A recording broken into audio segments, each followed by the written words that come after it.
Well, I spent a lot of money on getting on every state ballot in this country. We got 1 million Americans to sign their names to petitions. We built a network in every state in this country. The entire time, our polling and all the national polling was showing that the majority, about 57 to 60% of the people that wanted to support me, if I dropped out of the race, they said that they wanted to vote for Donald Trump. So I was hurting Donald Trump. I was hurting the Republican Party. But the Republican Party did nothing to stop me from getting on any ballot.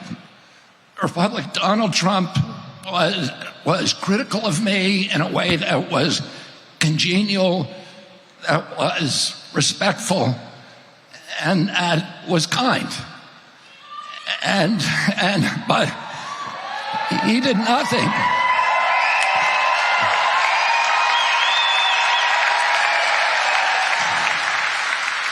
Meanwhile, the Democratic Party spent tens of millions of dollars to defame me, to publish perjuries against me, to publish fake news against me, to marginalize me, to make me look like a crazy person, and they spent tens of millions of more dollars to get me to make sure I could not get on those state ballots. All the pundits from the beginning said, he will never get on the state ballots, but we did it despite those tens of millions of dollars and attorneys to sue us in all the states to make sure we couldn't get on.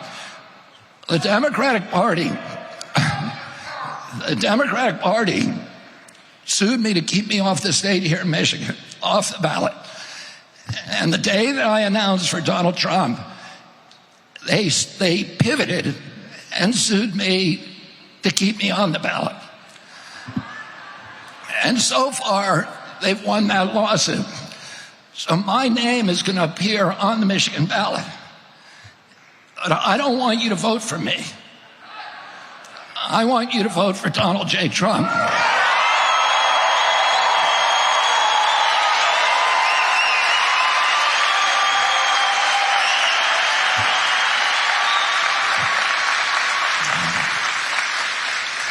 Because that's the only way that I'm going to get to Washington, D.C.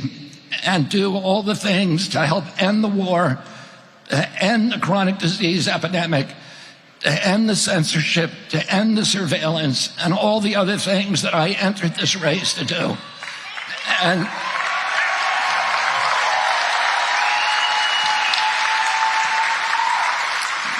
I've been a Democrat my whole life, and I heard all of the descriptions of MAGA during the 2016 election, and I bought into a lot of them. And then one day I heard Hillary Clinton criticize Tulsi Gabbard for being a communist, a Russian plant.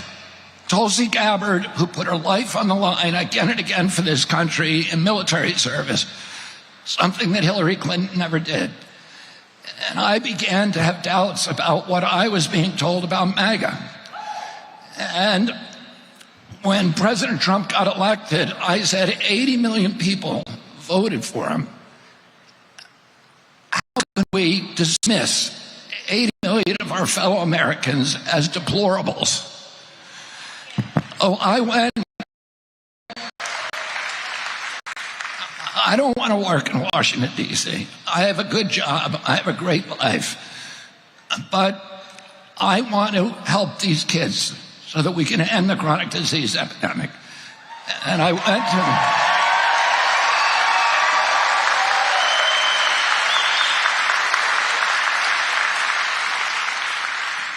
went to President Trump, and I said to President Trump, if you want my help, I am here to do it. And we worked together for a while. But I started to understand that MAGA, for most Democrats, MAGA, Make America Great Again, means going back to the 1950s. And they say it's racist because we didn't have civil rights in our country at that time for Black Americans. They say it's dictatorial and it's against freedom of speech because that was the era of Joe McCarthy. And they say it's isolationist and retrograde. But the more that I get to know you and the more that I get to know Donald Trump, I understand what MAGA really means. And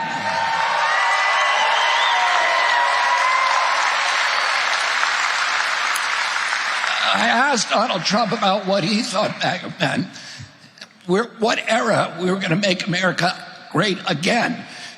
And he said, the era of your uncle, John F. Kennedy.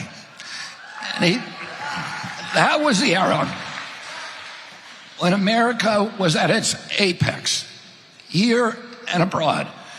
We were the wealthiest country in the world. We owned half the wealth on the face of the earth. The American middle class was the greatest economic engine in the history of mankind. We had a robust union movement that was making sure that American labor had dignity and good jobs. We had virtually every American believed in the accessibility of the American dream, which meant at that time that if you worked hard, if you played by the rules, you could afford to buy a home. You could take a summer vacation. You could raise a family, and you could put something aside for your retirement on a single job. There's no American now in my kids' generation. Sorry, my duck is going. There's no American now in my kids' generation who believes that that contract applies to them. This is a demoralized generation. In 2013, there was a poll in which Americans under 35 were asked, are you proud of the United States of America? And 85% of them said yes. The same poll taken 6 months ago, only 17% said yes. We have an entire generation that is alienated, that is disaffected, that has lost hope for their own futures, and has lost their pride in our country. And to me, that was one of the most tragic data points that I learned about in this election. We have kids, the greatest asset that I had as a boy was this intense pride that I had about the United States of America. And we were, at that time, the moral authority around the world. The people all around the world wanted to be in America. They looked to us for leadership. They knew the difference between leadership and bullying. They didn't want us making wars. My uncle was asked by one of his best friends, what do you want on your gravestone? And he said, he kept the peace. He said the primary job of a president of the United States is to keep our country out of war. He said that he didn't want African children and Latin American children and Asian children, when they heard about the United States of America, to think of a man with a gun. He wanted them to think of a Peace Corps volunteer. He wanted them to think of the Kennedy Milk Program, which gave nutrition to tens of millions of hungry children around the world. He wanted them to think of USAID and the Alliance for Progress that put America on the side of the poor, not just in this country, but all around the world. And those are the same ambitions that Donald Trump has. Today, my uncle kept any American soldier during his term in office from ever going to die in combat. Today, as a result of that commitment, there are more statues to John Kennedy, more boulevards named after him, more avenues, more universities, more hospitals in Africa, Asia, Latin America, and any other U.S. president, and probably more than all other presidents combined. And that is a good foreign policy, to have the world love us. Don't you want a foreign policy where the rest of the world loves and admires the United States of America?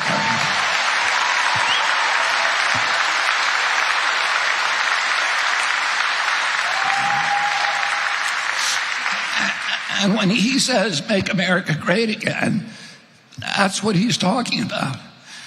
And one of the things that we learned at home is that we not only had to be virtuous as a nation, we had to be virtuous as individuals.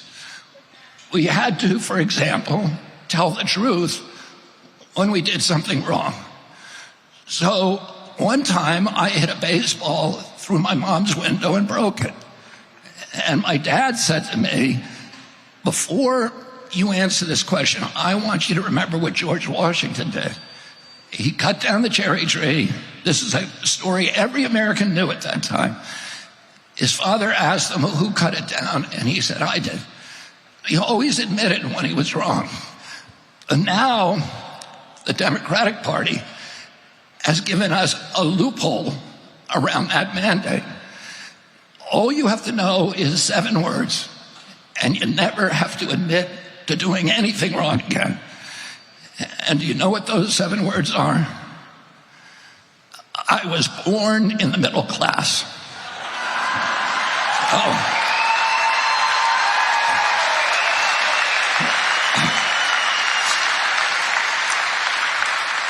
So repeat after me, I was born in the middle class. So the next time your boss asks you why you were late for work, what are you going to say? And the next time your wife asks you why you didn't take out the garbage, what are you going to say? And the next time your landlord asks you for the rent check, what are you going to say? That's all you have to know, and you don't have to answer any question. And we know why she didn't want to answer that question, because there's no good answer to it. By every indicia in which we measure the welfare of our economy, the Trump administration excelled, and the Biden-Harris administration has failed us. Inflation on average during the Trump administration was held under 7%. Now it's at 20%. Gross rents have almost doubled. Mortgages have more than doubled in just 3.5 years. Groceries have gone up. Gasoline has gone up. Electricity has gone up. Healthcare has gone up. Do you know the only thing that's gone down? Wages. So though that is not a success story, and I don't blame her for not wanting to answer that question. It was a question that was almost impossible for her to answer truthfully and still walk out of that debate. So the Democratic Party that I grew up with, the Democratic Party of John F. Kennedy, of Robert Kennedy, does not exist today. This was the party of peace. Today, it's the party of war. And we saw President Zelensky come over here. I was so proud of President Trump today, who did a press conference with Zelensky. And the Democrats had done their own press conference, and you know what he got them to do? He got them to sign artillery shells. These are artillery shells that are going to be dropped on women and children. And he got them to sign something else, an $8 billion additional check. Don't you think we could use that money over here in this country?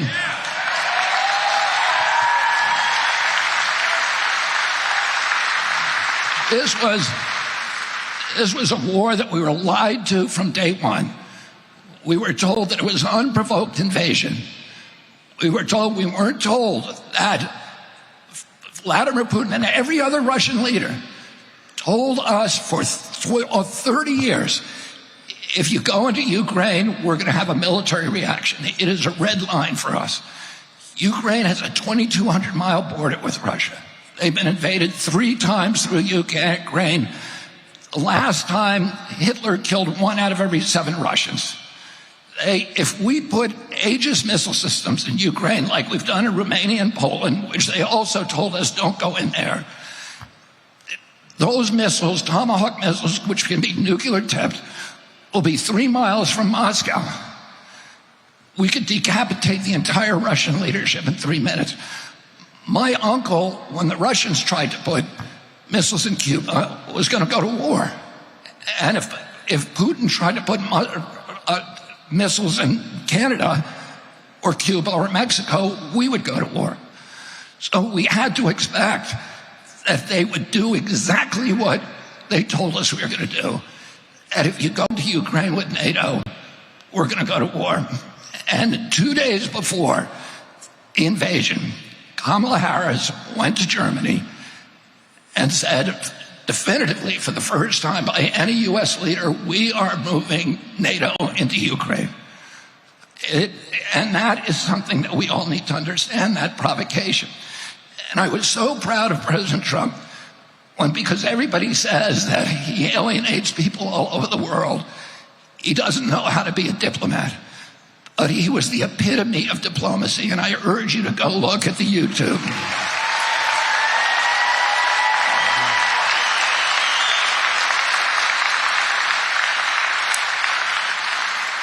He was kind and civil to President Zelensky, but he was also firm in his resolve. And he said, I've had a nice meeting, but I have not changed my mind. We need a peace, and we need to do it very quickly.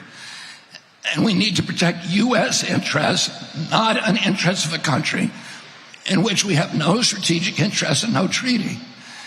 And he was polite, he was kind, but he was firm in protecting our country. And that's what Donald Trump will always do.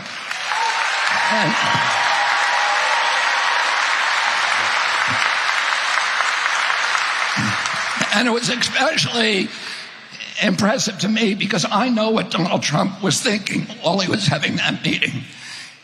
He was thinking, I want to turn this guy over and hold him by his legs and shake all the money out of his pockets.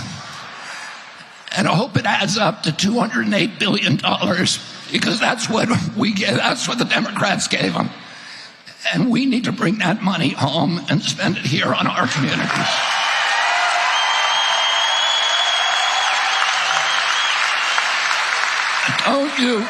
Don't you think you deserve a president who is going to make peace with the world? Who is going to project economic power abroad? They say he's an isolationist. He isn't. He wants to make deals. He's a deal maker. He wants to make deals with China, but not the old kind of deals that benefited only China. He wants to make deals that are going to benefit everybody. He wants to make deals with Russia, the kind that will bring the world into a peaceful economic growth and a boom for all nations. This is what he says again and again. He's not a tyrant. He's not a monster. He just wants the best for the United States of America. And don't you...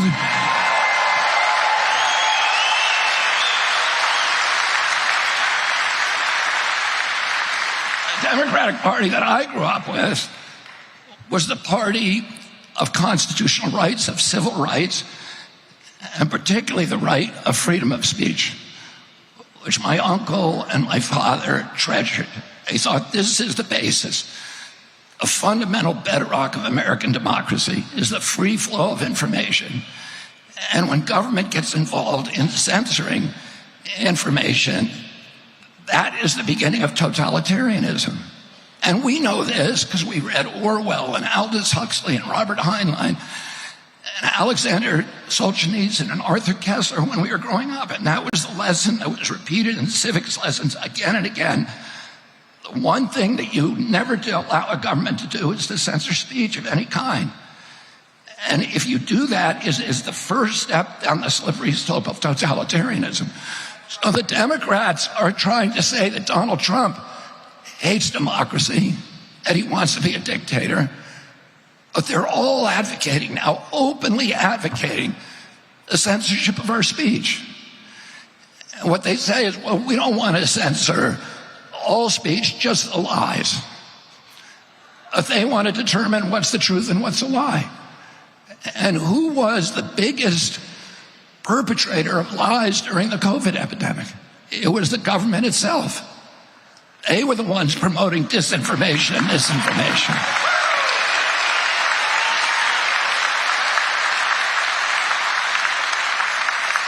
I saw this week Hillary Clinton, Tim Walz, and Kamala Harris all using the same talking point.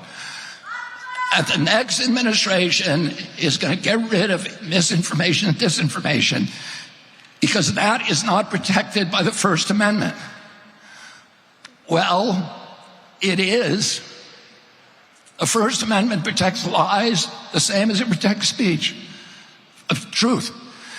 The First Amendment was not written to protect the kind of speech that we all want to hear. It was written for hard times, to protect the speech that nobody wants to hear. And that is the fundamental foundation stone of democracy, that everybody gets to say, to have their own truth. And as Louis Brandeis said, the remedy for bad speech is not censorship, never, because that turns to totalitarianism. The remedy for bad speech is more speech. And that's something that Donald J. Trump understands because he's been censored himself. And he understands it very acutely. He's seen the weaponization of the federal agencies to silence him, to destroy the electoral process, as they did to me. The Democratic Party has not had an election. They're saying that he's destroying democracy. But they felt the need to destroy democracy in order to save it. They would not let me participate in a primary. And Kamala Harris never got a single primary vote. We don't know who appointed her. And that's not democracy. President, don't you want a president who believes in democracy? Don't you want a president who wants to see the censorship ended in this country?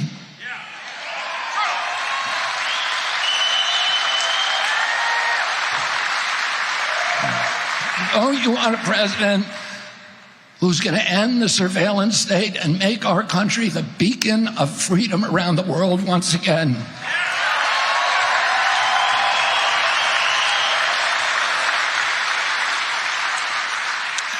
And the party that I grew up in was the party that was very skeptical of the corporate control of American democracy. The Republican Party was the party of corporate control. The Democrats were on the side of working people, of the poor, of the cops, the firefighters, the labor unions. And today, there's been an inversion. During the 2020 election, roughly 50% of the people in this country supported the Democratic Party, and roughly 50% supported the Republican Party. But the 50% who supported the Democratic Party own 70% of the wealth in this country. The 50% who supported Donald Trump own 30%. As Charlie Kirk said to me the other day, Donald J. Trump chased the billionaires out of the Democratic Party. Out of the Republican Party, excuse me. The Democratic Party today is the party of big pharma, big tech, big ag, big food, the military-industrial complex, and Wall Street. Look at the people who are pouring money into the Harris campaign. This is why they've collected 2 to 3 times more money than Donald Trump. They have all the money on their side. We have the people.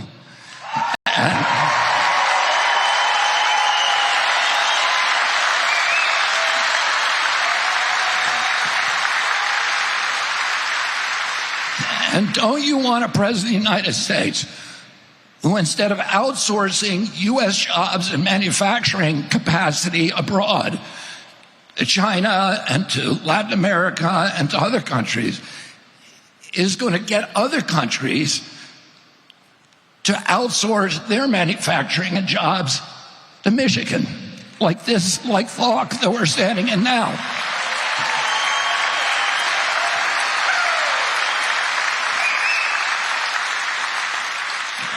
And don't you want a president who is going to protect our border? And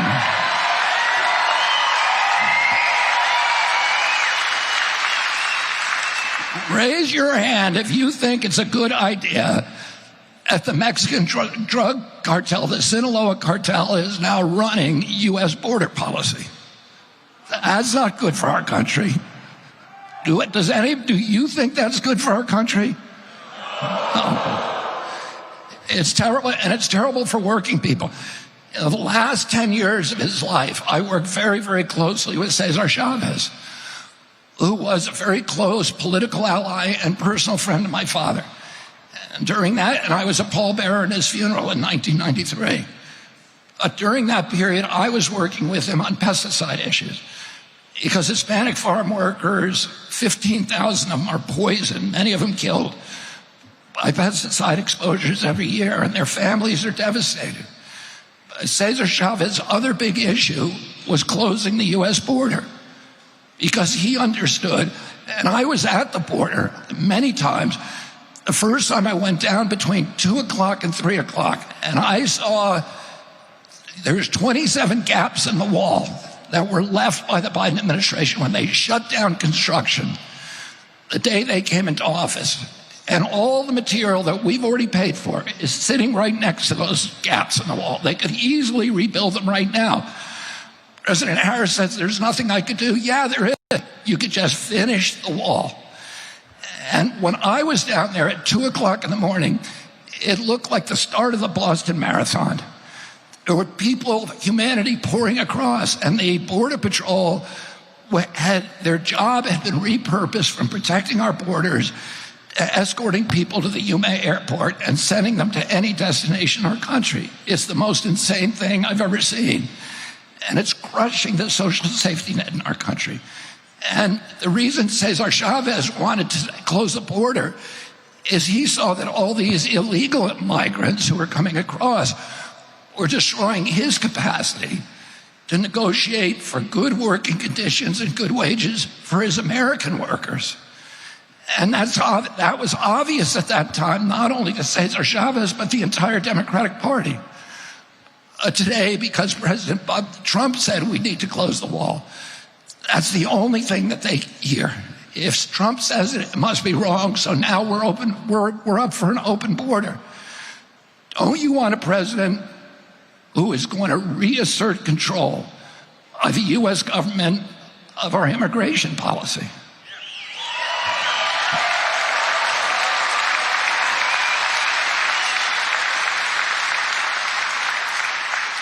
And,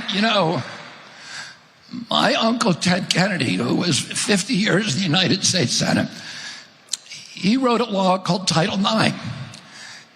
And that law, and he got Republicans and Democrats to support it, that law created equality in women's sports because he said women ought to be allowed to compete, and they ought to have the same rights as men to compete. And that's something the Democratic Party believed in. But they don't believe in it anymore. Now they're against women's sports.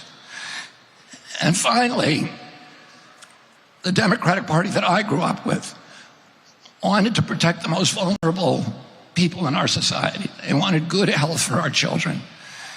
And today, the Democratic Party is on the side of the big ag, big pharma, and big food companies that are poisoning our children.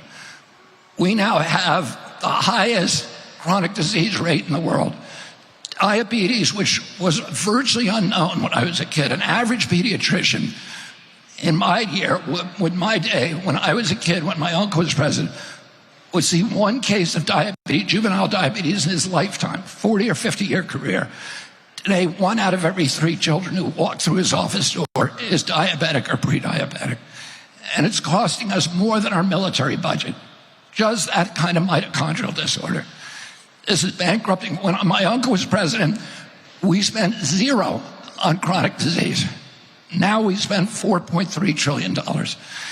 And our children are so sick and so obese that 77% of them do not qualify for military service. Our fertility levels have dropped to the lowest in the world. Teens today have 50% of the sperm count, 50% of the testosterone as teens, American teens 2 generations ago. Little girls are now hitting puberty at 8 years old because of all the estrogen and it's generated by the poisons and toxic foods. We have 1,000 ingredients in our foods that are illegal in Europe. And the same companies, Kellogg and all these companies, are making products in Europe, and they don't use those ingredients there. So they know how to do it, but they're poisoning Americans when they know how to not poison Canadians or Europeans or Mexicans. And the average girl in this country is now reaching puberty between 10 and 13 years old. That's 6 years younger than a couple generations ago, and it is the youngest of any nation in the world. We are destroying our children, and that was the major reason, his commitment, Donald Trump's commitment, to make America healthy again.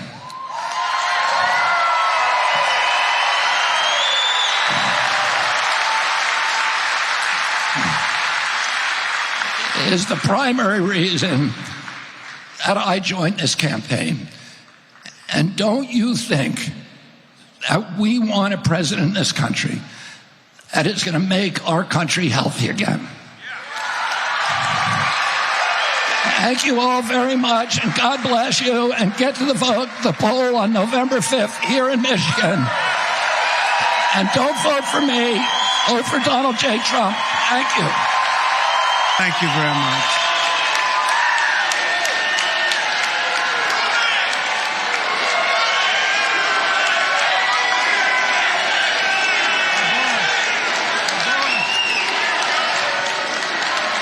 Thank you very much, everybody. Thank you.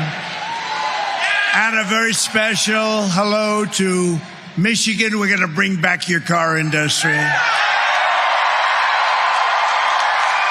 And it's great to be back in this beautiful state with thousands of proud, hardworking American patriots. Before we begin, I want to just repeat something that just came out over the wires. It's big stuff, by the patriots of immigration and customs enforcement. You know what that is? That's ICE. These are tough guys. They're almost as tough as you. You guys, look at this guy. You guys. Not quite. No, these are tough people. They love our country, but you need them. But for the first time ever, we have specific numbers that were just released. And it's about the people that crossed the border illegally under Kamala Harris.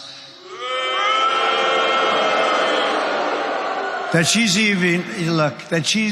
even running is frankly ridiculous, okay? That's not a president. That's not a president. She went to the border today because she wanted to see if she could. She's getting killed on the border. And she went to the border. This was a bad day because somebody just released the numbers that came out through ICE.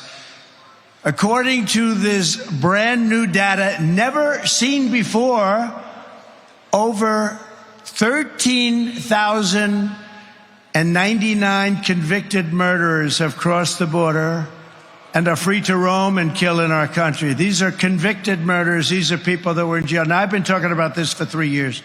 When I heard they were opening up the border, 3.5 years, I said, if they open the border, because I know the people on the other side, and they're smart, savvy people, you know, they're at the top of their game. Our leaders are not at the top of their game at all. They never were, actually. But our leaders are not. These are smart people. And these are countries from all over the world, 13,000, more than 13,000. Convicted murderers have been let out of jail, and they're roaming our streets, their country all over. And every state is a border state. You know what that means, right? Every state, because they fly them in. Can you imagine? They fly them in. These people are, I'm starting to think they're stupid. They're just stupid. So that's one. As well, and other numbers came out along with it. Over 13,000 convicted murderers from jails, in jail. And I told you, they're releasing them from jails, and these fake people, these stupid people, will say they don't release them from jail. They do, Mike. They do. You know that. You better elect him your senator, I'll tell you.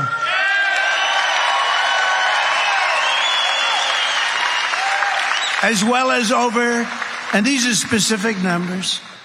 That's why when they rounded them out, I said, I don't want them rounded out. I want the exact number.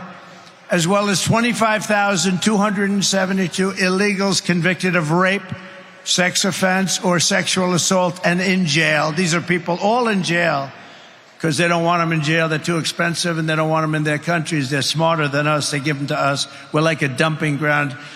In total, 425,431 non-detained, meaning they're no longer in detention, meaning prison, non-citizens, convicted criminals from all over the world are right now at large in the United States of America, with another 222,141 illegals with pending criminal charges, and these are serious criminal charges for murder, for drugs being sold all over the world where many people have been killed, because those are the ones they put in jail. We don't do that over here. We give them a fine.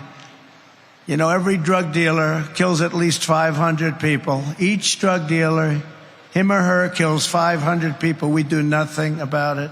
We find them. That's over 647,572 migrant criminals are in our country. It's a killing machine. It's a killing machine, and they're killing people all over our country. And Kamala said, remember, she said, oh, well, those people really don't kill like our criminals. No. These people make our criminals look like nice people. And I've been saying this from the beginning of the Harris-Biden disaster. It's no longer an administration, because what they've done to our country with this is inexcusable. I guess some egghead maybe said, oh, it's wonderful to release people, and it sounds so nice. We're releasing migrants into our country. But these are killers. These are people at the highest level of killing. They'd cut your throat, and they won't even think about it the next morning. They won't even think about it. And these people are all over the place, and they're killing people. I could go through the stories, and I won't. But all over, sometimes I do. They come up, they grab young girls, and they slice them up right in front of their parents. Nobody who's allowed to do this, and nobody who's allowed this to happen to our country is fit to be the president of the United States. I mean that, too. I mean it.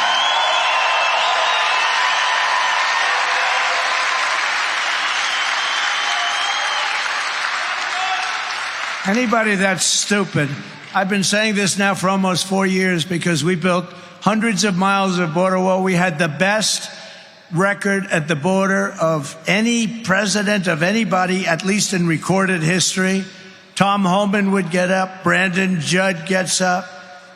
They all get up and they say there's never been a president like Trump. But Tom Homan said it today. He said in his lifetime, we had the best border that we've ever had under Trump. And now we have the worst border that any country has ever had. But it's bad timing for Kamala. Nobody knows her as Harris. You ever use the name Harris? Say Harris. Nobody knows who the hell I'm talking about when I say Harris. It's true. You say Harris, they don't know who the hell I'm talking about. So I won't bother with the Harris. It's a nice name. I know a couple of people named Harris. But with her, you say Harris, they say, who is that? So we say Kamala. But it's bad time. She's incompetent. Have you seen her? She goes into an interview with Oprah, and she can't answer any questions. She can't answer any questions. This is bad timing for Kamala to show up today at the border. She didn't go there for 4 years. Now today she shows up, and these numbers got released. Somebody doesn't like her, I think.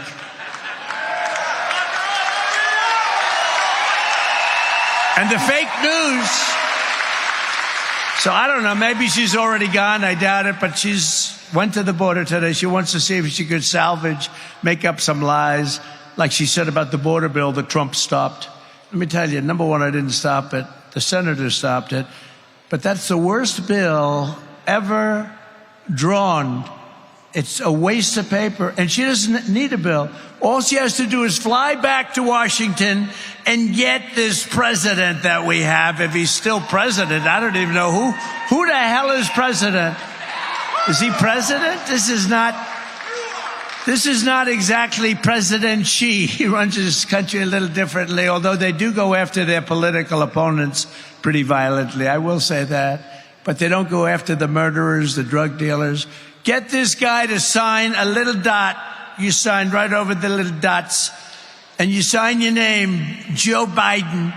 And you say on it to Border Patrol, close the border. And they close the border. That's what I did.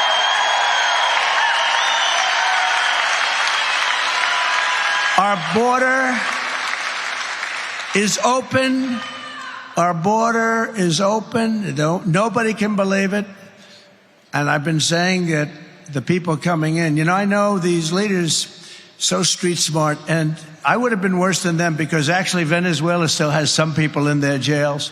I would have had everybody out into the United States. They probably ran out of buses and planes. But the rest of them are coming, don't worry about it. But all over the world, not just in South America, all over the world, they're coming from the Congo and Africa. A lot of people coming from the Congo and Africa. And these are serious criminals coming out of jails, mostly from jails. A lot of gang members, they take their gangs off the street. Like in Caracas, Venezuela, the criminals have all been brought to the United States. Their crime rate is down in Caracas. In fact, I suggest if I lose, I'll tell you what, it's possible because they cheat. That's the only way we're going to lose, because they cheat. They cheat like hell. If we lose, the next time we're going to have the same group of people in Caracas, Venezuela, because it's much safer than any place in our country if she wins. Much safer. So let's go to Caracas. It was a very unsafe place. Now because in Venezuela, their crime is down 72% because they've taken their criminals, their gang members, their drug dealers, and they've brought them into the United States of America. And they're also releasing almost all of their prisoners. Soon the almost will be gone. Their prisons will be empty. Their mental institutions and insane asylums will be empty. They're dumping them in our country, and I never had proof. And those fake news reporters back there,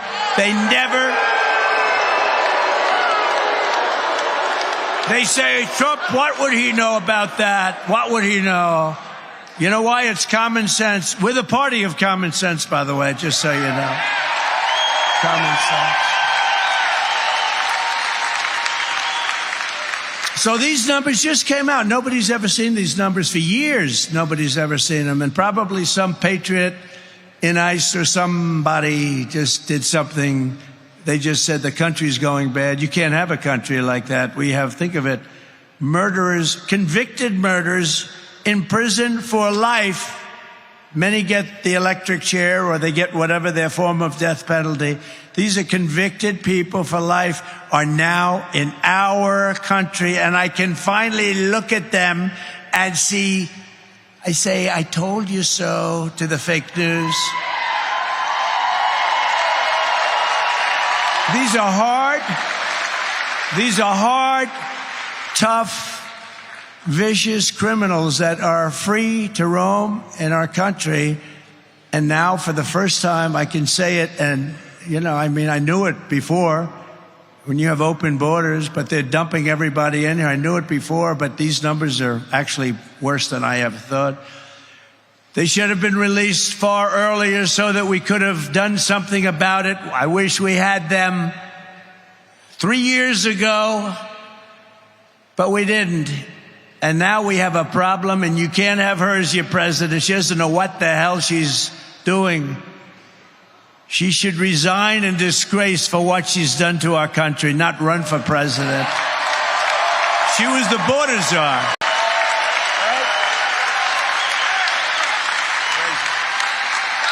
She was the border czar. She was in charge. I don't even care about him. What the hell?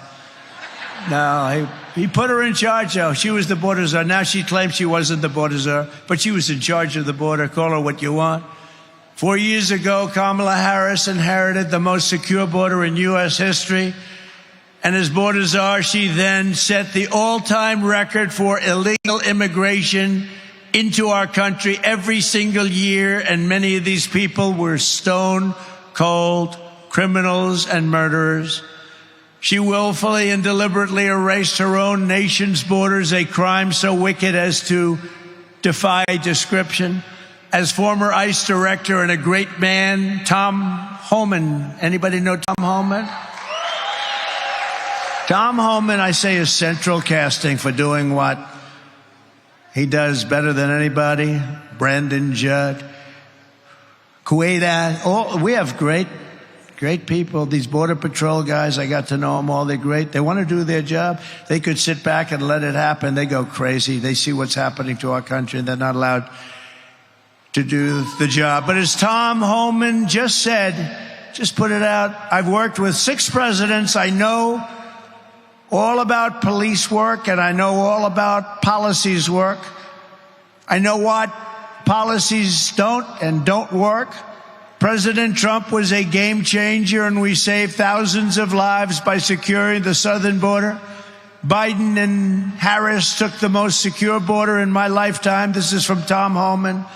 And unsecured it on purpose. So he unsecured the border. They did. I don't know why. They want the votes, they're dumb, or they want to destroy the country. That could be the only 3 things. They're dumb, they want to just have people destroy our country, or they want the votes. You know, they're trying to sign these people up to vote. That's the all-time insult. They are working full-time to sign these people, many of them murderers, to vote so they can cheat on the election, because that's what they do. And they vote against bills. Any bill that wants to secure the vote, the Democrats in Congress fight like hell so they can't get passed. Who would want a bill that says bad things happen with the vote? You want to secure your vote, whether you're a Democrat. Interesting, a lot of Democrats, not the politicians, want to have that. And they don't want to have sanctuary cities, by the way. They don't want it. Only the politicians want it for certain reasons. President Trump, Tom Homan said, was the greatest president in my lifetime. Thank you, Tom.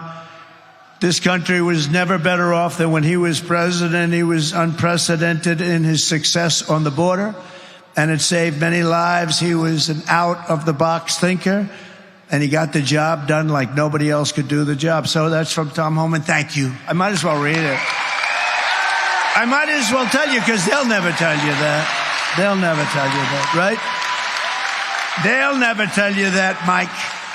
By contrast, Kamala Harris betrayed her oath. She let our cities fail to violent gangs. She let our American sons and daughters be raped and murdered at the hands of vicious monsters. She let American communities be conquered. They're conquering your communities. You go out to Aurora in Colorado, where they're taking over with AK-47s. Real estate. They're in the real estate development business, just like me, except I never got to use guns to do it. They're taking over real estate. And Kamala turned cherished small towns into blighted refugee camps. And you take a look at what's happening in Springfield, Ohio, and the mayor is a nice man. In fact, I think he's an independent or a Republican. And he doesn't know what to do, and he doesn't know what to say. He wants to be nice. 32,000 people. You have 50,000 residents. Beautiful place, beautiful, nice town, no crime, no nothing. They now have 32,000 people dumped into the town, and he's trying to say, we're working very hard to make it comfortable for them. No, those people have to be taken out and brought back to the country from where they came. I'm sorry.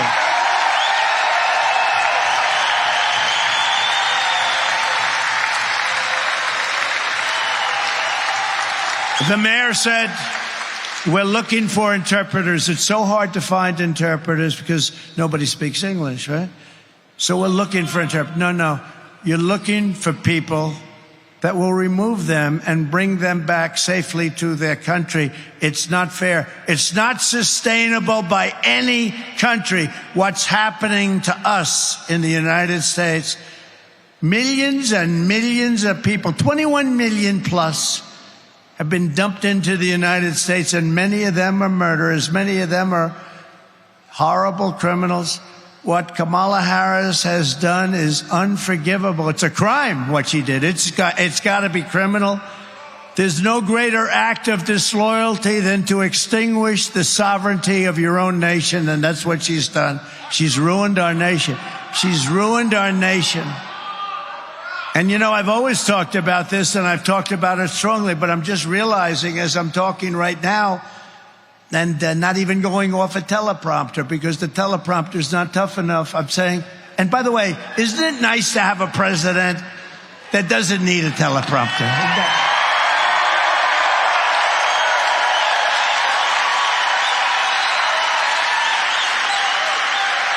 But I've never had, thank you.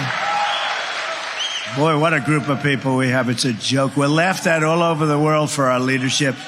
But I just got this information, so I've never really spoken about this because this is the first time where we have these numbers with 13,000 convicted, jailed murderers, tougher than any of our criminals. We have only one good thing about this, is they make our criminals look like very nice people. These are hardened,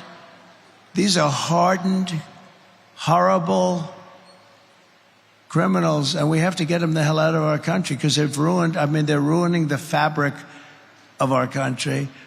Kamala is directly responsible for the tens of thousands of crimes committed by illegal migrants that she set free into our country. They didn't ask for a name. They didn't ask for a registration number. And many of them don't even have names or registration numbers. They just pour into our country. She has no idea where they're from parts unknown. She's responsible for every bloody crime scene, every funeral, every orphan child. And the great Mark Levin called me a little while ago and said, ask them, because he couldn't believe the numbers either. He said, ask them to ask Kamala, has she ever attended one funeral of the thousands and thousands of people that they've already killed? So I ask you that question. I give that to the fake news so that they can ask that question, because she's right now at the border giving a press conference. She doesn't give a press conference. She doesn't take questions. She'll make a little statement and then run away. She delivered these horrors. She unleashed these atrocities. And blood is on her hands at a level that probably nobody's ever seen in this country before. But on November 5th, Kamala Harris will be held accountable for these crimes. She will be sent back to California.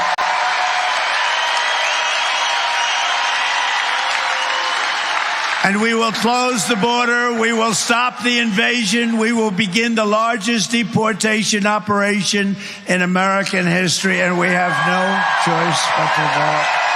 Have no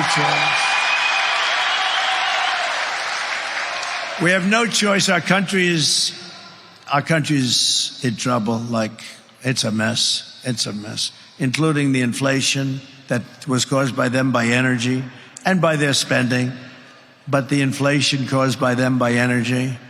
Remember when energy went way down, the production after by the way, I got more votes than any sitting president in history. I was told if I got the same number of votes as the first time, 63 million, you can't lose, sir. We got many millions of votes more than that. Nobody's ever gotten more votes, sitting president. And they beat us by a whisker. It's the only thing they're good at. They're good at cheating in elections. They're good at nothing else, believe me. They're certainly not good at policy. By the way, she changed every policy. She had 15 policies that she changed. She was against fracking. She was against everything. And she changed everything because you couldn't get elected, right? And she was the last one. She was the last one online. You know, whether you like Biden or not, he got 14 million votes and he won the primaries. And then they came to him, Nancy Pelosi, crazy Nancy. She came to him. She's nuts. By the way, did you see yesterday, 2 days ago? So I'm not much into this stuff, but Visa crashed because the government went after. The government filed a big suit against Visa. Nancy and her husband sold their stock the day before it was announced. Nancy Pelosi. So why don't we get some AG somewhere like in a Republican territory? And why don't we get them to do a little investigation? Sold the Visa stock. Are you listening? They're probably turning off the cameras now. They don't want to report. The day before, the government announced a major investigation, the biggest there is, can't get worse, into Visa. They sold it the day before. It's amazing, isn't it, huh? I'm proud to say I think I'm the only politician that's lost. I've lost billions on it. I don't give a damn. I knew I'd lose a lot. I didn't know I was going to lose that much. I wanted to lose. I could have made a fortune. I could have been like Hunter, sell paintings for 500. I would have gotten much more. I'd say, you got to give me $5 million for that painting. I haven't painted before, but I have a lot of natural talent. I'm proud to say that, I mean, I'm not the only one, but I guess I figured I'd lose a lot, but I didn't know I was going to lose that much, but it doesn't matter to me. Because this is much bigger. This is a much bigger calling. I don't give a damn. I don't give a damn. I don't care.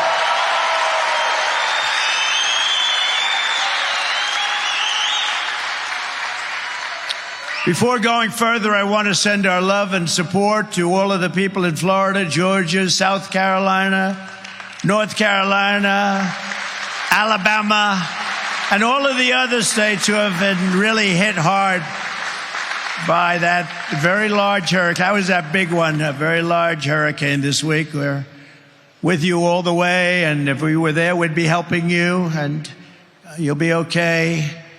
39 days from now, we're going to win Michigan. We're going to defeat Comrade Kamala Harris, who's a Marxist communist. And quite simply, we are going to make America great again. To make America great.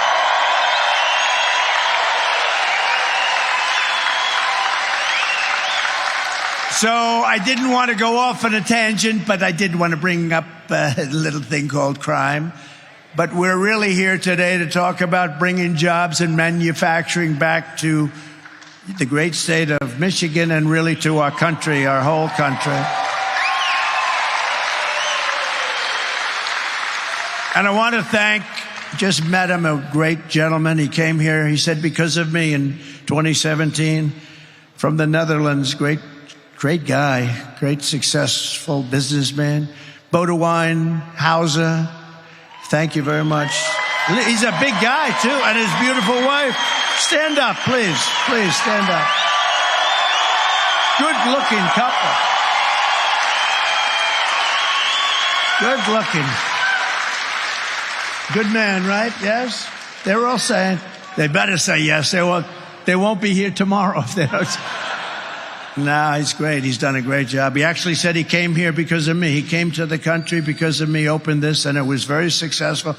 And I imagine still is, but he said it's a big difference now between the first days during the Trump administration for 3 years that you were open during the Trump administration. Now he says the interest rates are way up and inflation has been very devastating, which it is for everybody, but we'll make it even more successful than the first 3 or 4 years you had, okay? Or more successful. And for generations, this state was the beating heart of American industry, and you gave the world General Motors, Ford, Chrysler, Dow Chemical, General Dynamics, and other giants of American industry and might, and then you see what's happened to so many of them because of stupid politicians largely, and stupid people that ran the companies into the ground. They didn't know what the hell they were doing. It doesn't take much. It only takes one bad executive at the top. But then foolish and corrupt politicians forced Michigan workers to watch as the jobs in the factories were leached from Grand Rapids and Detroit and Lansing and Flint and sent to foreign lands way far away, not only China in particular, but all over. But with your vote, we're going to reclaim America's manufacturing power. And basically, we're going to do what they do. We have to get the senators to agree. I think we have no problem with that, right? We're going to get the senators to allow us to do it. We're actually allowed to do it as president. We want to make it permanent. We're going to bring jobs, wealth, and pride back to Grand Rapids, back to Detroit, back to Milwaukee, and all throughout the Midwest. We're going to bring it back. And to our incredible auto workers here in Michigan, I'm pinpointing you for greatness. I'm pinpointing you because the industry has been decimated. And right now, as we speak, they're building big plants. They wouldn't do it when I was president. They're building big, giant auto plants in Mexico, owned and financed by China. And they think they're going to come out and they're going to build cars and they're going to sell them into our country and they're going to destroy Michigan and all these other places. Not going to happen because we'll put 100 to 200% tariff on every car coming across the Mexican border. And we'll tell them and we're going to be strong. The only way they'll get rid of that tariff is if you build the plant in the United States, not if you build it in Mexico. Which is what China and others do. If Elon wants to sell a car, by the way, Elon Musk gave his total endorsement. He gave me the greatest, most beautiful. He said, we're not going to have a country left if Trump doesn't get it. And you know what I'm going to let Elon do? Unless you people disagree, I'm going to get Elon, and he's great at this. He's going to be our cost cutter. I think he can save trillions, right? He wants to do it so badly. I don't think I can get him full time because he's a little bit busy sending rockets up and all the things he does. But he's so much into that. He said the waste in this country is crazy, and we're going to get Elon Musk to be our cost cutter. He's going to do it for zero. He doesn't want anything. But he wants to see this country be great, and he'll do it. And having his endorsement is a great endorsement. We have some really great endorsements, I will tell you that, but we'll get him involved and mostly on that side of it, and it's going to be incredible what he'll be able to do without hurting anybody. Just waste. It's waste, fraud, and abuse. Do you ever hear the expression waste, fraud, and abuse? You get rid of that, everybody lives much better. We have a country that's really strong again. If I'm not elected, you will have no auto industry. Your industry is being taken from you like candy from a baby. I see it happening with the all-electric, and I'll tell you, electric cars are wonderful, but not for everybody. I will end the mandate on day one for all-electric cars.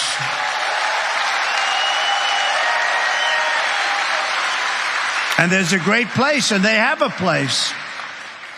Like Tesla and others, they're fantastic, but they have a place, but not for everybody. They don't go far. They cost more. And they're made in China mostly because that's where they have the materials. We have something that's even better. We have a thing called liquid gold under our feet, and we're going to use our liquid gold in the form of gasoline for our cars. Oil and gas. We have liquid gold. We have more liquid gold than any country anywhere in the world. We have more liquid gold, not even close. We have more than Russia. We have more than Saudi Arabia. We have more than anybody. You know, I approved something, Anwar. I got it done. Ronald Reagan couldn't get it done. I love Ronald Reagan, but he couldn't get it done. He tried so hard. It's in Alaska. It's one of the biggest finds maybe ever, maybe as big as Saudi Arabia. Nobody really knows, but it's in that category. One of the biggest in the world. I got it done. I worked my ass off and I got it done. And Biden came in. He didn't know what the hell he was signing anyway. And he terminated it. Can you believe this? This would have taken care of all of Asia, would have brought money in. We could have paid down our debt. We could have been unbelievable. We would have reduced. I gave you the biggest tax cuts in history. I would have given you a bigger tax cut. And we still will. Biden rejected it.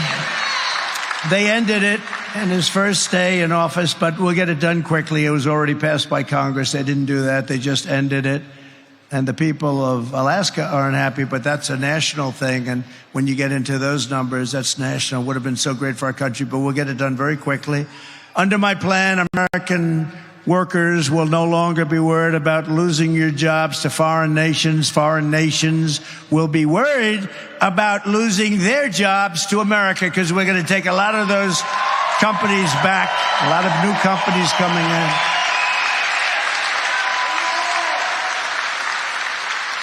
I want German car companies to be American car companies. I want them to build their cars in this country, not in Germany.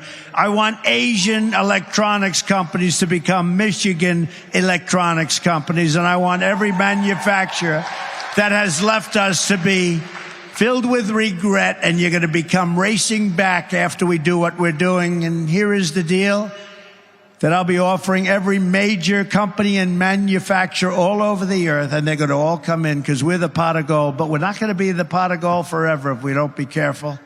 We're not going to be, it's going to end, and we're not going to let it end. We will give you the lowest taxes, the lowest energy costs, because we have the energy, the lowest regulatory burden. I cut regulations more than any other president in the history of our country. And we'll give you free access to the biggest and best market on the planet. That's us. But only if you make your product here in America and hire American workers. If you don't make your product here, then you will have to pay a tax or tariff when you send your product into the United States. And we will take in hundreds of billions of dollars into our treasury and use that money to benefit the American citizens. So with China as an example, I took in hundreds of billions of dollars in taxes and tariffs. No other president took in 10 cents. In fact, they left it on because they can't get it off, because it's taken in so much money that the Biden people, I'm sure he doesn't know about it too much, but the Biden people said, we can't get rid of these tariffs. They're making too much money. But what they're also doing, maybe more importantly, their cars aren't coming in, and they're not destroying Detroit and South Carolina and North Carolina and Georgia and all the other places that are involved with making autos and parts. They're not coming in, and we made a fortune on it. And now all we're doing is take interest in it. We were ready to do that. And then we had a little strange election result. We're not going to let that happen again. In my first term, I ended NAFTA, the worst trade deal ever made, and replaced it with the USMCA, the best trade deal ever made. I withdrew from the job-killing Trans-Pacific Partnership. By the way, if that deal would have been approved, it was negotiated by Barack Hussein Obama. Have you heard of him, Barack Hussein? Remember Rush Limbaugh? Rush, we love Rush. He used to go, Barack Hussein Obama. Mr. Wall, would you please stand up? Look at this guy. I got to get a suit like that.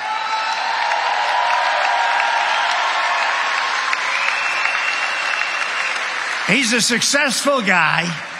He's been to 293 rallies. This isn't a rally. This is a workers' meeting talking about bringing our jobs back into the country, which will go so fast. But he's been great. Have I done a good job? Yes? You better say yes. That's it. Thank you very much. Great guy.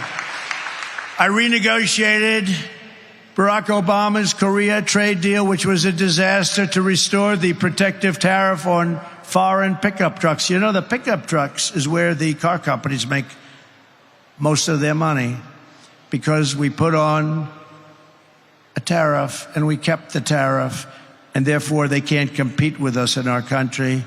And we actually make pickup trucks in this country.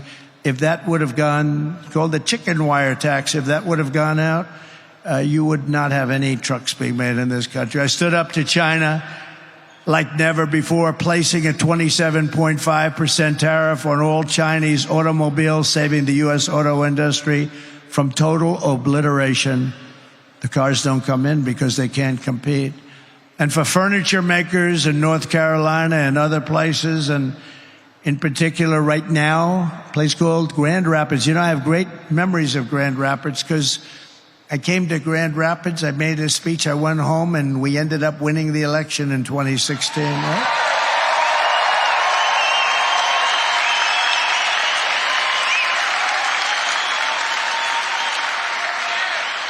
But I put a 22% tariff on Chinese furniture. They were destroying North Carolina. They were destroying your furniture areas where you have a lot. Just absolutely destroying. And you make better furniture, by the way. I bought a lot of furniture. I'd go down to with hotels. As I built hotels, I'd buy furniture. I'd go do it myself. People don't believe it. Well, you really buying furniture? Yeah, I'm buying furniture, a lot of it. But I'd go, and it was like North Carolina was the furniture capital of the world. And then it was decimated by China because politicians allowed that to happen. It should have never been allowed to happen. We're going to bring all those companies back, and then we're putting a tariff on China. We're selling their furniture here so that these people can make their furniture. They're better than anyone else. I bought some of that Chinese furniture, and people would sit down in a chair, and the chair would break, and they'd end up on their ass, and then they'd sue me. I never had that with North Carolina. I never had it with Grand Rapids. No, it's true.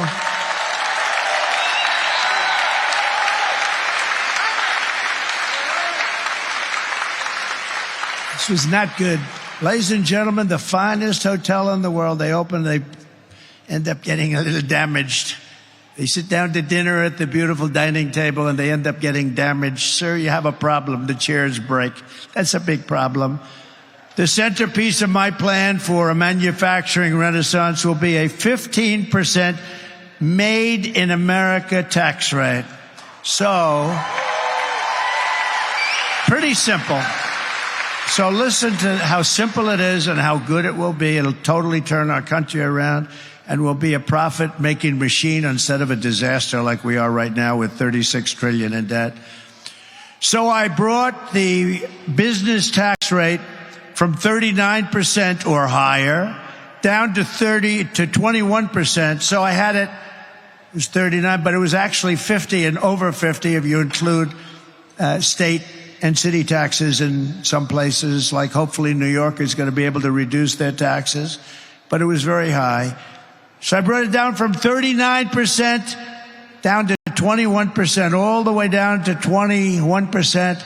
People said there's no way. I got it approved by Congress. Can you believe that? Now they're trying to, Democrats want to raise it, and they don't know. It's hard to say we want to. Would you please vote for me to raise the tax? They're going to raise it up to 39 or 40% or maybe even 50%. You better not let these people get in office. They're going to destroy what we built. And we did more business and created more jobs than ever before in history. With a 21% rate as opposed to a 39% rate, we took in more money, much more money, at the lower rate that we did because we had jobs like never before. We had business like never before. Maybe you came here because of that. That might be the reason, come to think of it. Thank you. You told me that. 2017, yeah, you probably came because of the tax and the 1-year depreciation, and you buy something and you can depreciate. Oh, you are a smart one. You're a smart one. Come to think of it, I would imagine that's why. And we're doing that again, the 1-year depreciate. You buy equipment and you're allowed to write it off first year. But what it does is create tremendous jobs. But now I'm doing a step further. I'm going to bring down the 21% to 15%, but only, and we will be the most competitive in the world. Don't forget, the world, like a gentleman like this can take his company and go to the Netherlands and go to a lot of other places. They all want your business. So if you start charging them too much, they're going to leave. They're going to say, that's a nice plant, bye-bye, because they're great business people, and they're going to go where they can get the deal. 15% will be almost as low as there is in the world. And yet, you got to remember, only if you manufacture your product right here in the USA do you get the 15% rate. So how cool is that? Michigan will be hotter than it ever was in its heyday. It'll be hotter than it ever was. You have to manufacture the product. Otherwise, you stay at 21%, which is okay, too. But if you manufacture your product here, you drop all the way down to 15%, making it just about as compelling as there is in the world. Some are a little bit lower, but it's not this country, but it'll be among the most competitive in the world. Then I'm imposing tariffs on your competition from foreign countries, which would come in and take your businesses as soon as you built them. And we're going to put tariffs on, so now you won't be able to worry about having somebody come in and steal your plant and steal your business and close your place and lose your workers, and the workers are out of jobs. All your car factories are going to be coming back. You'll have more jobs than you've ever had in this state. Your car industry will be as big relatively as it was 60 years ago when you were like dominant. It's not dominant anymore. This is why people in countries are all after Trump. This is why. You know, the only one that has shots fired at them, that throbbing feeling, right? The only one are consequential presidents. When I do these things, I've got a lot of enemies out there. I've got a lot of enemies. You know, Germany liked, as an example, Barack Hussein Obama better than me, even though the people actually like me much better. Because you know what? He didn't charge him anything. He let him rip off our country. All presidents let our country be ripped off, and that's why we're in the mess that we're in. But me, no. But that's why I have, to put it mildly, in particular, Iran. You know, don't forget, with Iran, they were the sponsor of terror like nobody else was the sponsor of terror. And they were broke under the Trump administration, because I put all sorts of sanctions on. I put all sorts of countries couldn't buy their oil, or they couldn't do business in the United States. And all I wanted was one thing, because I wasn't looking to hurt them. I know many Iranian people. They're great people, very smart people. But I didn't want them to have a nuclear weapon. They can't have a nuclear weapon. Very simple ask. You can do whatever you want. You're going to be strong. You're going to get big and beautiful. Can't have a nuclear weapon and destroy the world. Can't have it. You can't have a nuclear weapon. The power of nuclear is so monumental. You just can't let that happen. And it wasn't going to happen. And there was no Hezbollah that was getting money. They had no money. Hamas had no money. The terror groups, 28 different terror groups, had no money. Nobody had any money. And during the 4 years of the Trump administration, we had no terror. We had no wars against other countries, expensive, never-ending, stupid wars like we had under other presidents. I won't say which one, including Republicans.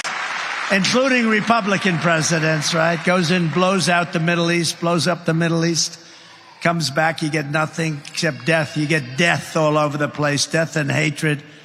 Actually, they should like me more than anybody ever, but you had no wars under Trump except I defeated ISIS, which had already begun. I defeated ISIS, took 100% of the ISIS caliphate, 100%. I was told it was going to take 5 years. I did it in 4 weeks. We have the greatest military in the world, but you have to understand, you can't be so politically correct. But we did it in 4 weeks. ISIS was gone, 100% of the ISIS caliphate, and some of you have had the story, but I don't have enough time to tell you the story because I have to be someplace else making the same damn speech in a little while. I'll tell you the story the next time. I promise. I'll tell you the story, Mike, the next time. Will you come up here, Mr. Senator? Come up here real fast. Come on. I got to get you up. This is a man who's going to be one of the best senators, toughest senator, and great for you. And I hear your poll numbers are looking good. Will you say a quick hello so I don't have to go through this process in 15 minutes? Yes, sir, Mr. President. Well, thank you, Mr. President, for being here. How about that?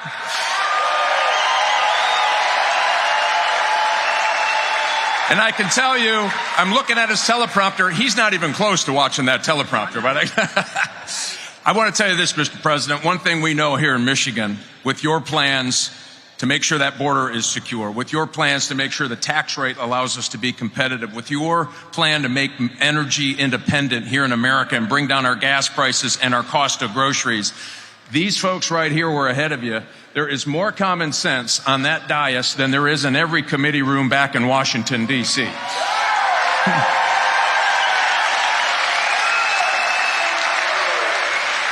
And I'll give you a little, we had some hot off the press information yesterday, Mr. President. 5,000 auto dealers.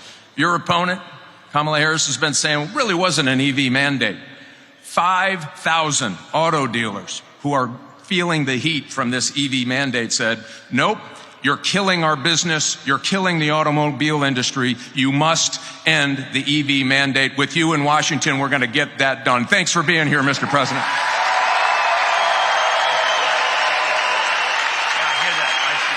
He's doing great. You got to vote for him. He's doing great. And Tudor, thank you very much. Great job. You did a great job this morning on television. I appreciate it very much. Nice things. Tudor Dixon, everybody. Thank you very much.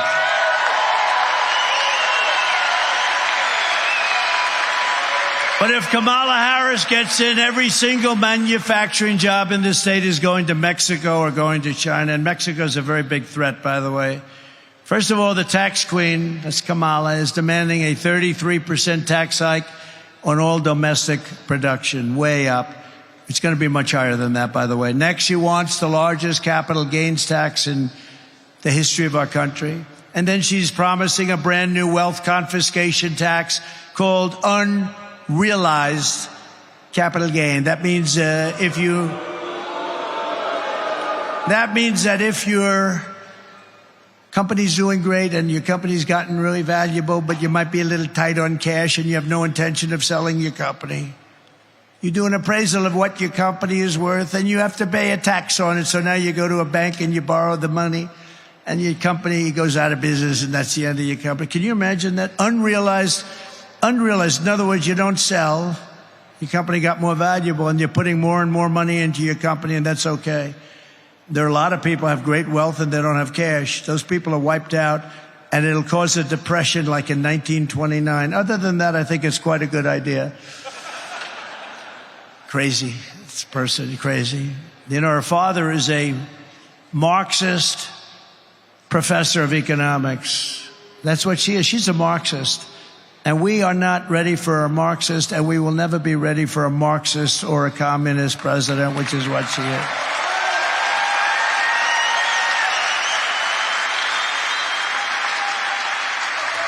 And, you know, we're leading in the polls. We're doing great. But, you know, when you see we're leading by 2 points, 3 points, we should be leading by 50 points. We should be, how the hell?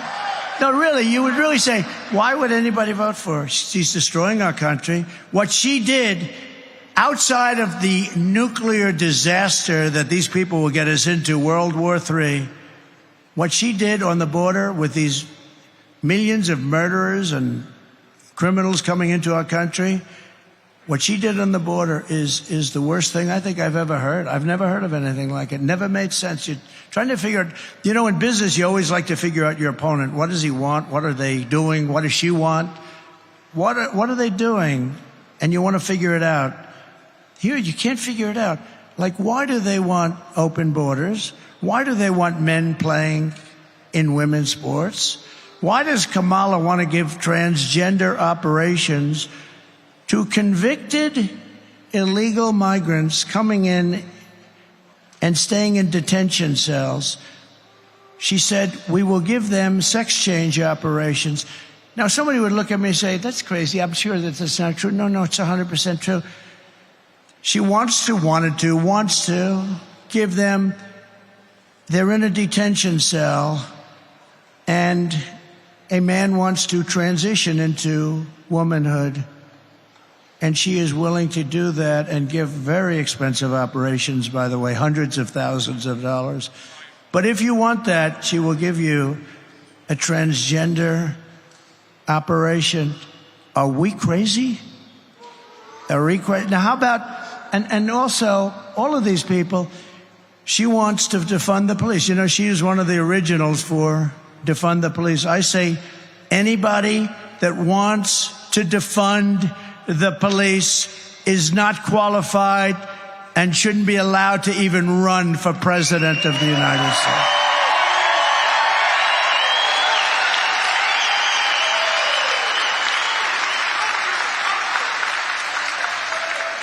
It's crazy. Comrade Kamala Harris also voted for a bill to impose a 100% ban on gas-powered cars and trucks, killing an estimated 200,000 U.S. auto jobs, including 40,000 auto jobs in Michigan, a death sentence for the Michigan economy. On day one, I will terminate Kamala's electric vehicle mandate, have to terminate it.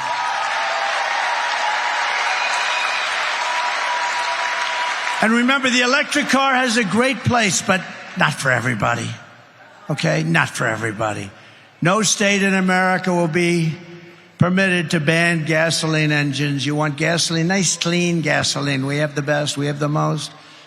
You know, we want to use something that China has that we don't. It's crazy, right? They have certain minerals, they have control of what you need for the batteries, and we really don't, but we will have. A lot of what we have is stopped because of the environment. We have the minerals, but we don't have the environmental impact statements. But we'll make sure that that's going to go very quickly.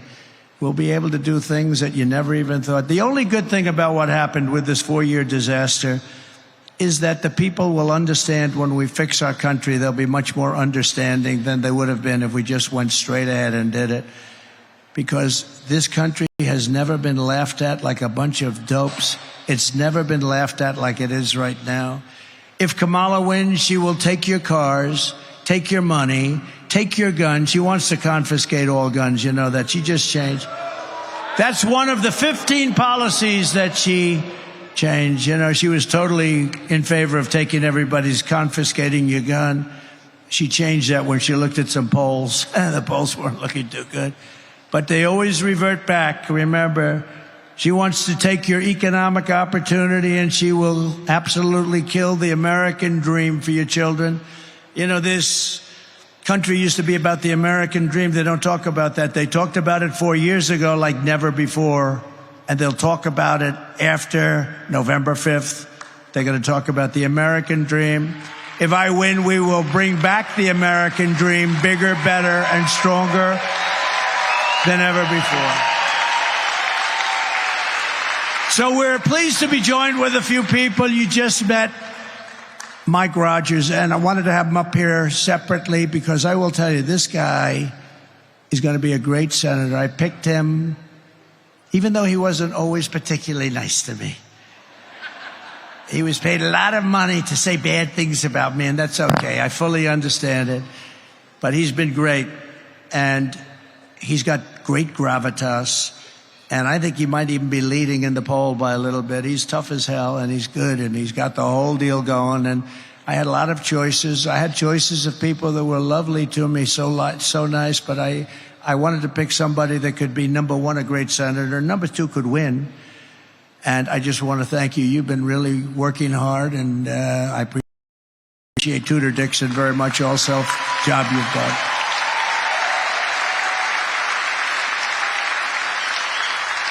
And I think we have somebody here that I really have known for a long time and liked, and he's got a lot of good ideas. He's got a lot of good ideas, especially when it comes to women's health and health generally and the environment. I'm going to watch him a little bit on the environment, though, if you don't mind. Health? I don't think I'm going to watch him much at all because he's really good. So is Robert F. Kennedy Jr. here?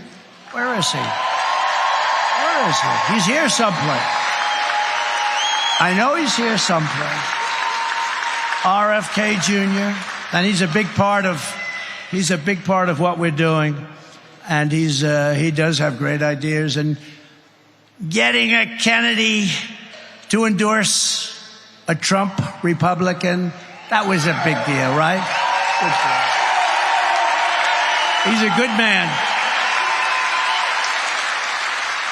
He's a good man, and he's doing a real job, and he really does have some amazing views, to my way of, especially on health of people.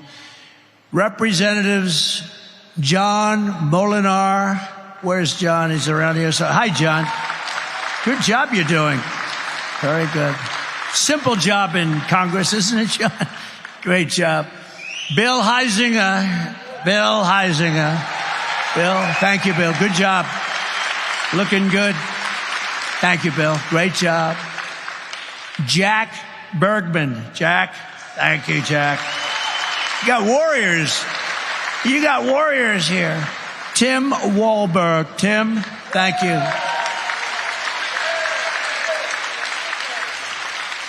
Those people are so tremendous, the way they fight in Congress for you. Some don't. I mean, I will tell you, I could name some that won't, but I get myself into a lot of trouble. I'd name some Republicans that don't, but that group of people, they're warriors, so you're lucky to have them, and we're lucky to have you on my side, and thank you all very much. I've endorsed all of them, but they're great.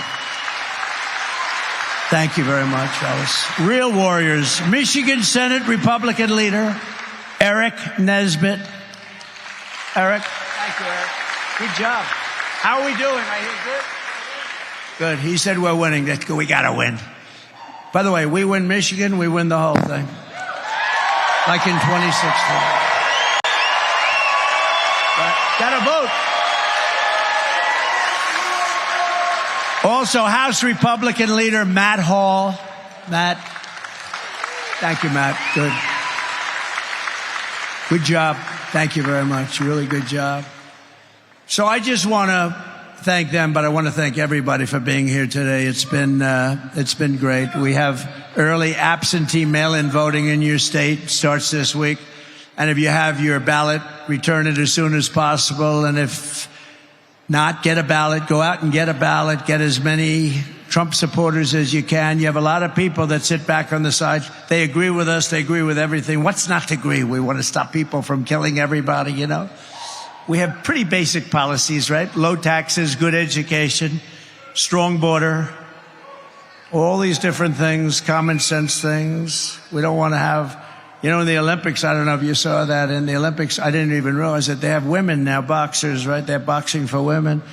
And a young, beautiful woman from Italy was boxing a person that transitioned. I've got the language perfect because if I say it a little bit incorrectly, it could mean the end of my campaign. We have to be extremely careful. Like if you dare to say, gee, that's a beautiful woman, you say it very nicely. That's the end of your campaign. You're out of politics. You have to be very careful. So I never see beauty anymore. I never see beauty. But you have this young woman from Italy, and she's fighting, and she's a champion fighter against women.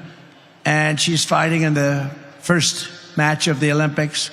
And she happens to get unlucky enough to meet somebody who transitioned from male to female and got into the Olympics. Two people did. 2 people were able to get in.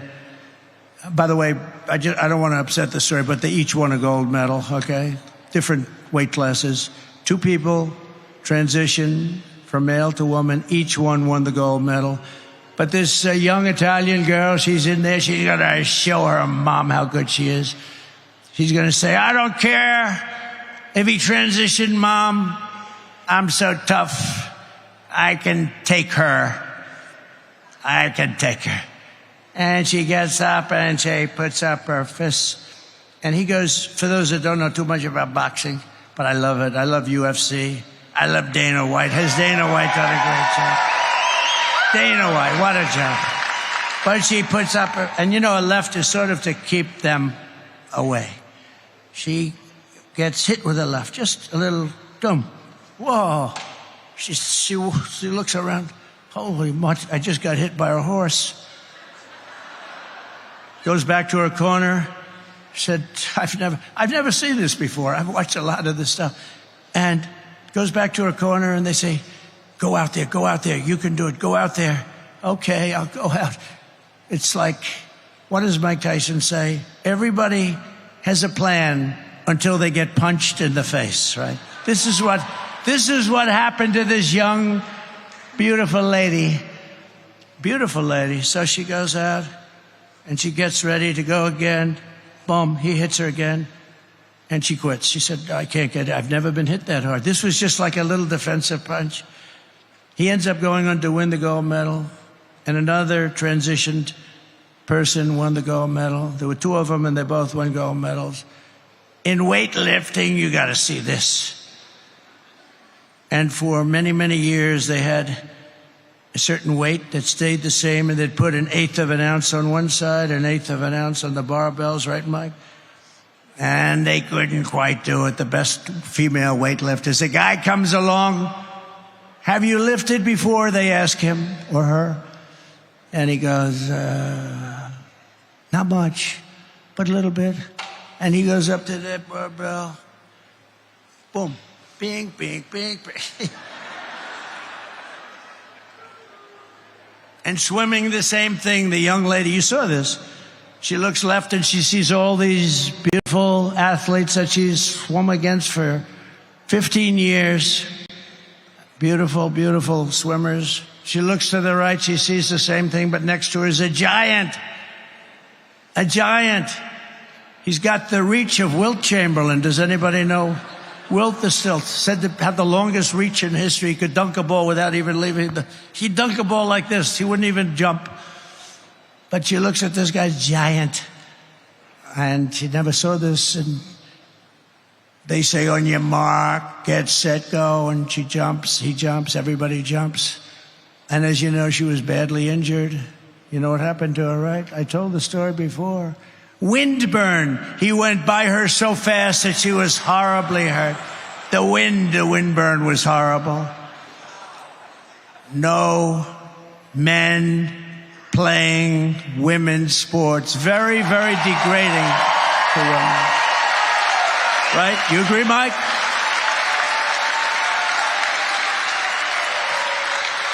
So just to finish up, starting on day one, we will end inflation and make America affordable again.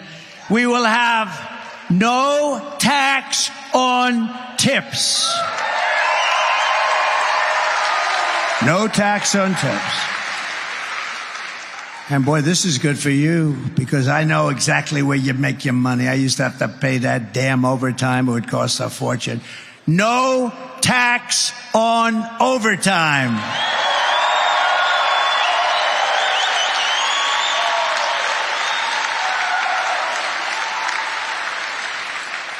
And no tax on Social Security for seniors. Because you've been devastated. You've been devastated by inflation, seniors. For the seniors, no tax on Social Security benefits. So that's it. And by the way, I want to explain something. The people that you see leaving, because nobody ever leaves.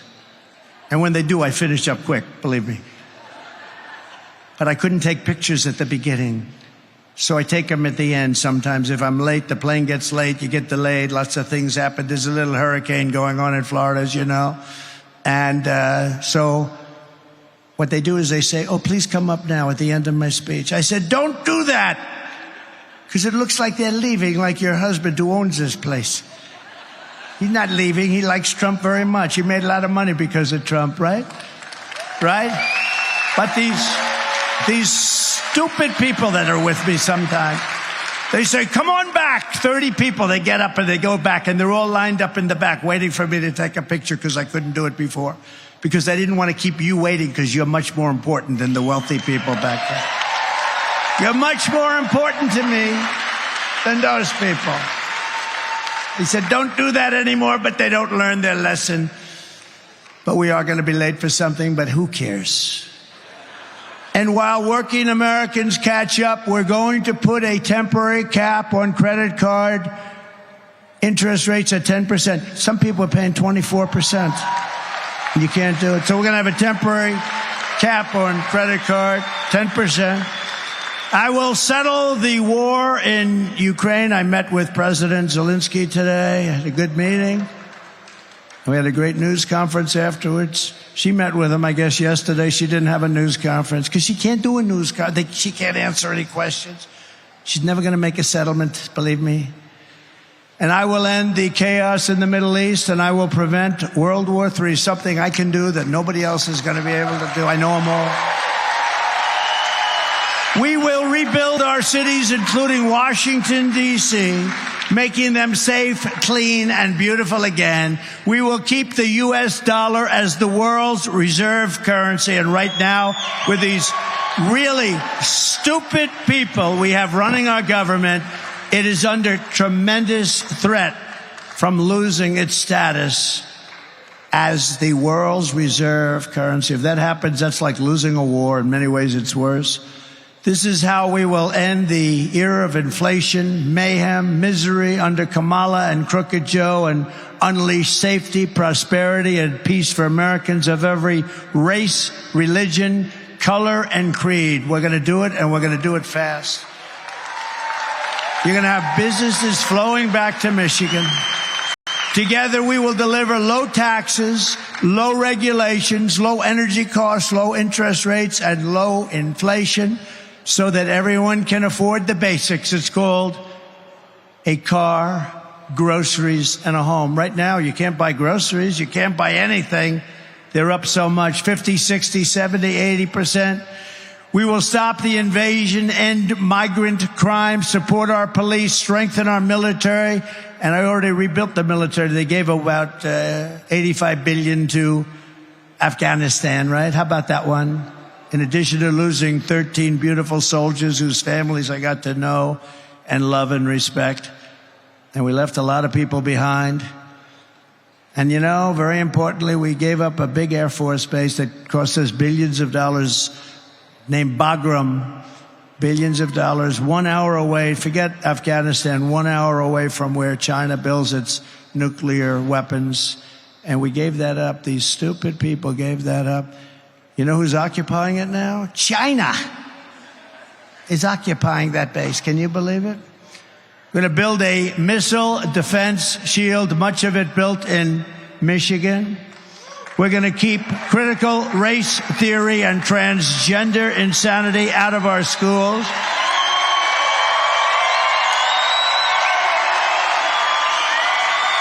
And no men in women's sports again. We will defend the Second Amendment, restore free speech, and we will secure our elections. We are going to make our elections safe and secure. Everyone will prosper. Every family will thrive, and every day will be filled with opportunity and hope. But for that to happen, we must defeat Comrade Kamala Harris, and we must stop her country-destroying liberal agenda once and for all. She's beyond liberal, by the way. Early absentee voting is underway, so go vote right now. You can do it right now.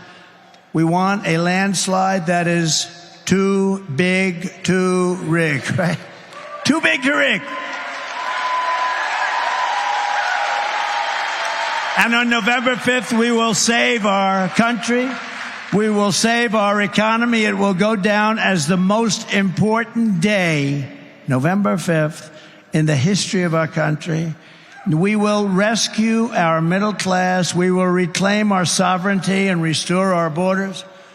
We will always put America first. We have to put America first. We will take back our country, and together we will make America powerful again. We will make America wealthy again. We will make America healthy with Bobby again. We will make America strong again. We will make America proud again. We will make America safe again. We will make America free again. And we will make America great again. Thank you very much, Michigan. God bless you. God bless you. Go out and vote. Thank you.